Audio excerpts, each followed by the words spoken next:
Alright, so first thing we do is we take out the battery, because you don't want to accidentally turn this thing on while you're working on it. You hit this lock here and spin it to a point where it doesn't spin anymore.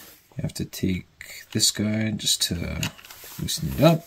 This pulls out. This is just what I have handy. Take off the old one, the new one. Typically, if you can, you screw it on as much as you can with your hand, just to save yourself some time. So I push the button and I twist this until it just doesn't twist anymore. And if I give it a quick tighten with my adjustable wrench, it locks this mechanism on. So this little metal piece here is now fastened inside. Put this guy on. This adjusts the speed here, so we'll turn it on a little bit lower.